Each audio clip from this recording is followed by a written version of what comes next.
9h-10h, Sud Radio, la vérité en face, Patrick Roger. La vérité en face. D'où elle va venir, cette vérité? En tout cas, il y en a une, c'est celle aussi pour les entreprises, des affaires. De l'activité, bien sûr. Et un pays, ça tourne autour de l'activité. Parce que s'il n'y a pas d'activité, il n'y a pas d'argent. Et donc les gens ne peuvent pas vivre, ils ne peuvent pas acheter, ils ne peuvent pas se déplacer. Alors certains disent, oh non, ceux qui sont sur la décroissance, je peux comprendre parfois qu'il y a un petit peu trop peut-être de consommation, de choses, etc. Bien sûr, mais et pour notre environnement, c'est particulièrement important. Mais tout de même, bien sûr. Alors pour ça, il faut aussi quand même avoir un boss à la tête d'un gouvernement pour donner des indications. Je ne sais pas ce qu'en pensent mes invités. Lionel Roch, bonjour. Bonjour. Vous êtes déjà venu sur Sud Radio, auteur de ce livre Laissez-nous bosser aux éditions de l'Observatoire, et puis vous êtes président fondateur aussi d'un groupe d'événementiel. Voilà, c'est ça, vous le montrez bien, il fait sa pub, évidemment, c'est un bon chef d'entreprise.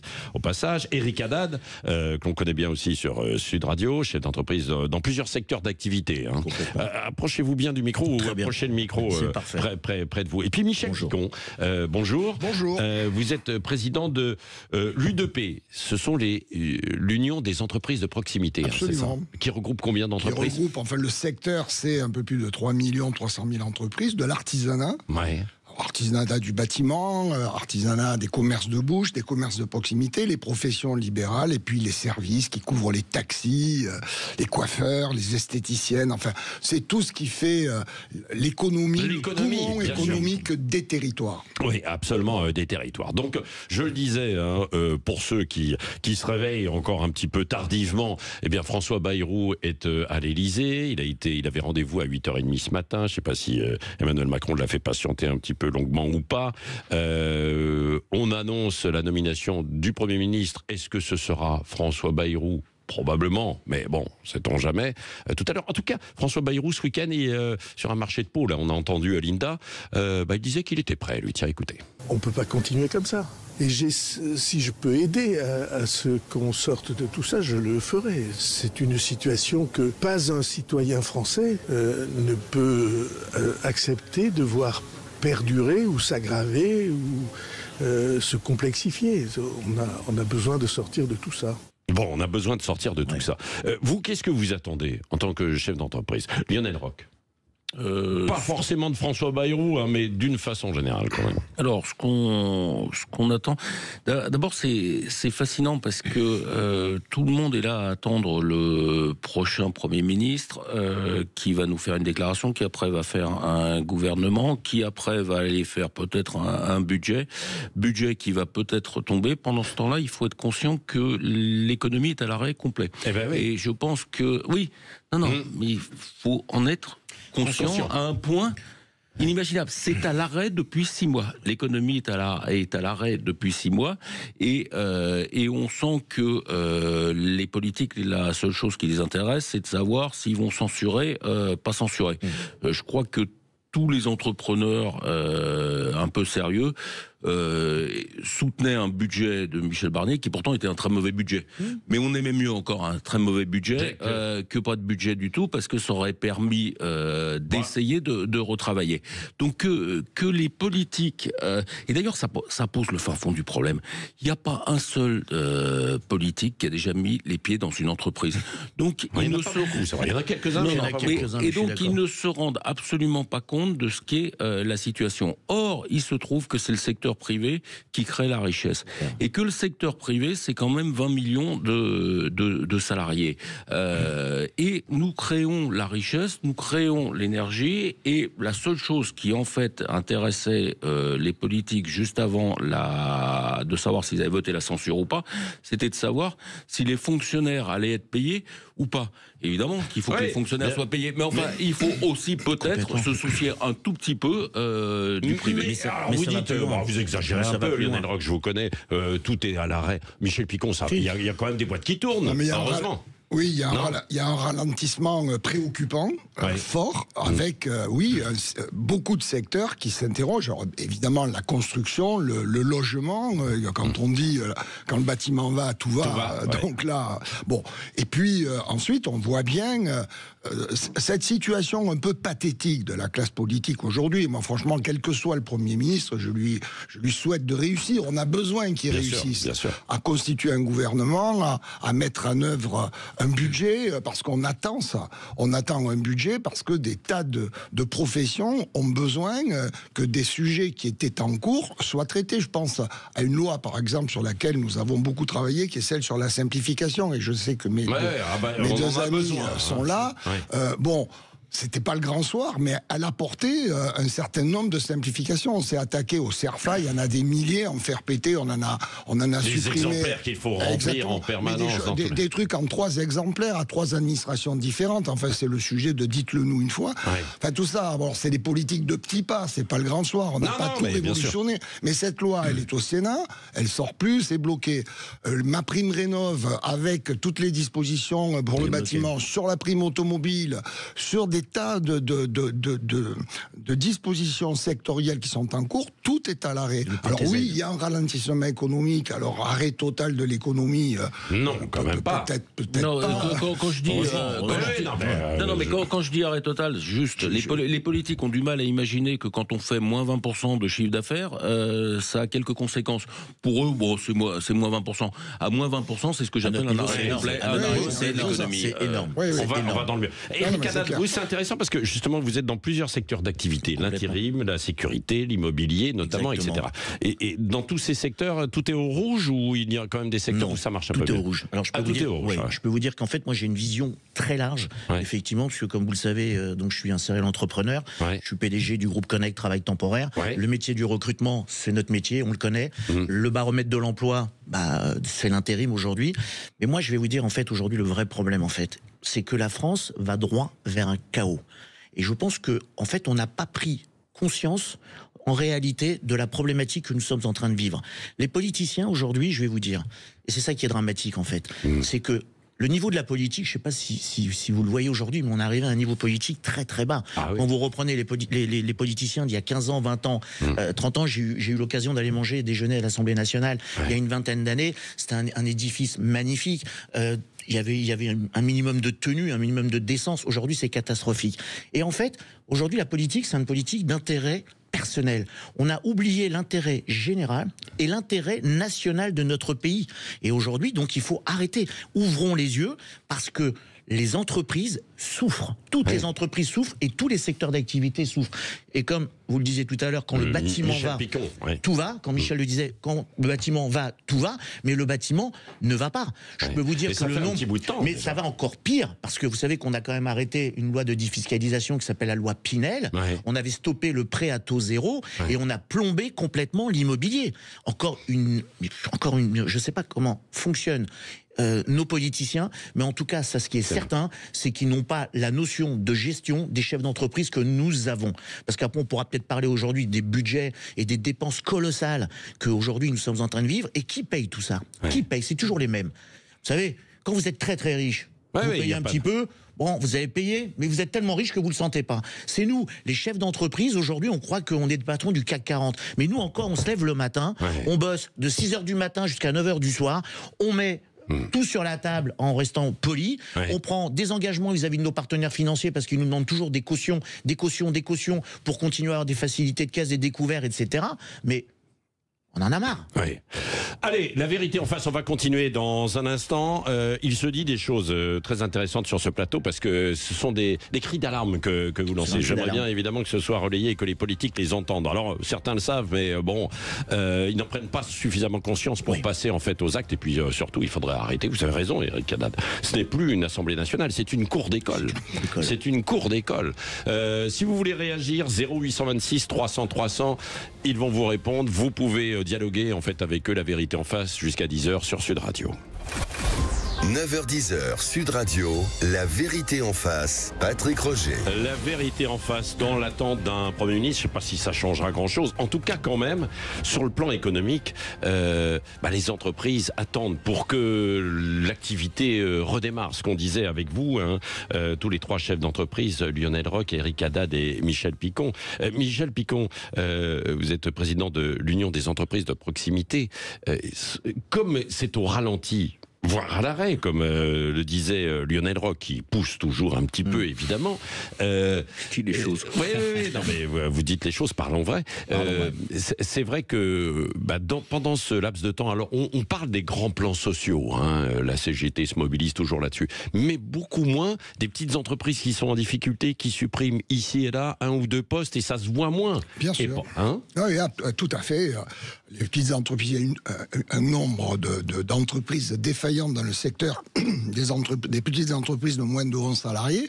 Savez-vous que c'est 1500 salariés par semaine qui sont licenciés dans les petites entreprises. Ça, personne, ça ne fait pas le 20 heures, ça ne mobilise pas la classe politique.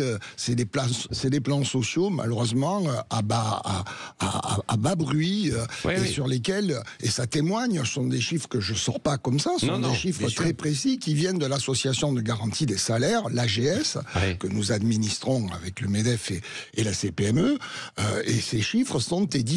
Et on voit, même si on n'est pas à l'arrêt, la trajectoire d'arrêt, elle est lancée, il faut absolument se reprendre. D'ailleurs, cette situation politique, elle arrive à un moment extrêmement pénible, parce que avant la dissolution, déjà, nous avions des signes de ralentissement fort depuis 2023, c'est la raison même les petites entreprises. Les petites entreprises, elles ont subi la crise sanitaire avec un arrêt, alors là, pour le coup, un arrêt d'activité contraint et forcé, des souscriptions de PGE qu'il faut rembourser, on a stoppé le recouvrement des charges sociales, il faut maintenant rattraper tout ce qui n'a pas été remboursé. Elles ont pris derrière, avec la guerre en Ukraine, la crise du coût de l'énergie. Vous avez tous vu les boulangers avec des factures énergétiques qui devenaient complètement délirantes. Les restaurateurs aussi. Les restaurateurs aussi. Tous ceux qui ont besoin d'énergie pour produire. Tout le monde a besoin d'énergie. Et les particuliers chez eux, d'ailleurs, aussi. Derrière la crise du coût des matières premières, comme vous voyez, la farine, surtout tous les besoins. Et là-dessus, un problème de pouvoir d'achat, j'espère qu'on pourra en parler, parce que il va bien falloir qu'on se redresse et qu'on trouve des perspectives pour relancer les choses. Derrière, un pouvoir d'achat qui permettait pas aux entreprises, aux petits commerçants, d'augmenter en fonction de l'augmentation des charges qu'ils avaient. Donc les marges se sont comprimées, la trésorerie s'est effondrée, et les gens n'ont pas d'autre solution que d'aller au tribunal de commerce déposer leur bilan. Et moi, je pense tous les jours, à tous ces gens qui sont à la porte du tribunal de commerce, qui vont perdre leur boîte et qui voient le cirque que la classe politique nous offre aujourd'hui. Mais il faut que ça s'arrête. Il faut que ça s'arrête. J'espère d'ailleurs que Marine Tondelier, vous vous souvenez, qui pleurait, ça a beaucoup ému les journalistes d'ailleurs, quand Bruno Le Maire avait dit qu'entre LFI et le RN, il choisirait pas. Donc Marine Tondelier pleurait. J'espère qu'elle pleurera autant sur toutes les entreprises et tous les gens qui vont se retrouver au chômage par une politique désastreuse, par des censure qu'on justifie mais pas. Maintenant, là pour le coup, tous les politiques sur la censure, c'est allé de Marine Tondelier à LFI au RN. De toute façon, si vous voulez dire que oui, c'est dramatique, surtout l'arc républicain ou je sais pas quoi. Il y a une conscience pour tous. Il n'y a pas de problème. Alors les 1500, parce que je sais que l'économie n'est pas à l'arrêt, mais elle est très très ralentie. Les 1500 hélas en feront 3000, en feront 6000, en feront 10 000. Maintenant, un entrepreneur, c'est par vocation, c'est optimiste, sinon ça joue pas son argent. Et je pense qu'au final, il y a peut-être quelques raisons d'espérer. On arrive à un processus de décomposition extrêmement rapide, et il y en a peut-être un qui va se réveiller. On a un besoin impératif, enfin ils ont d'ailleurs un besoin impératif des entreprises. Il y a 20 millions de salariés dans le privé, et il y a un problème de pouvoir d'achat. Le pouvoir d'achat n'est pas distribué par le gouvernement, puisque c'est que de la dette. Donc il faut des entreprises qui marchent, et il faut absolument jouer sur les cotisations patronales et les charges salariales, parce que nos salariés gagnent pas assez, mais nous coûtent trop cher. Je répète ça en boucle. Oui, non, mais on est au cœur du, cœur du problème. Donc une fois que ça, ils disent on touchera pas. Évidemment qu'on ne va pas augmenter le coût du travail, ça serait une folie, il va falloir le baisser. Évidemment qu'on ne va pas augmenter les impôts sur les entreprises. Et quand on nous explique qu'on va les augmenter sur les grandes entreprises, ça retombe sur la figure des PME, on le connaît parfaitement. Et donc, l'État est dans cette situation parce que l'État ne sait pas gérer et fait des dettes. L'État a à se débrouiller pour maintenant trouver les solutions. S'ils veulent le faire payer par les entreprises ou par les salariés du privé, eh ben la crise va commencer à devenir, mais alors le chaos. Lionel, je suis tout à fait d'accord. Aujourd'hui, le problème, c'est que nos gouvernants ne savent pas gérer. Et là, le problème aujourd'hui, il est là en fait. Ils ne savent pas gérer. Quand vous êtes chef d'entreprise, on est tous des chefs d'entreprise. On parlait effectivement de cette année 2024 qui a été une année très très compliquée à tous les niveaux pour toutes les raisons effectivement que Michel a évoqué, mais aujourd'hui, quand nous on a des problèmes, qu'est-ce qu'on fait? La première chose qu'on fait, c'est qu'on met en place une politique budgétaire restrictive. Donc on arrête de dépenser d'une manière outrancière. C'est la première chose qu'on fait dans les entreprises quand on voit effectivement que notre business diminue de 15, 20, 25% par rapport aux années antérieures. C'est la première chose qu'on fait. Mais aujourd'hui, que fait l'État pour pouvoir chercher des économies au sein même du fonctionnement au quotidien? Je vais même aller plus loin. Je vais vous dire. Moi, je travaille avec beaucoup d'organismes et de collectivités locales. Au-delà des problèmes de rentabilité que les entreprises peuvent avoir, qui sont dramatiques, parce que on va droit au but. Après, c'est le gouffre, c'est le dépôt de bilan, etc. Vous savez que l'État a quand même mis en place ce qu'on appelle la loi LME. La loi LME, pour fluidifier. Alors, donc, c'est la loi, en fait, pour fluidifier au niveau des règlements. Vous devez payer vos fournisseurs, donc, sur un délai de 30 jours, plus 15 jours, à 45 jours, grosso modo. Donc, la loi a imposé, en fait, pour arrondir et fluidifier, soi-disant, les problèmes de trésorerie des PME.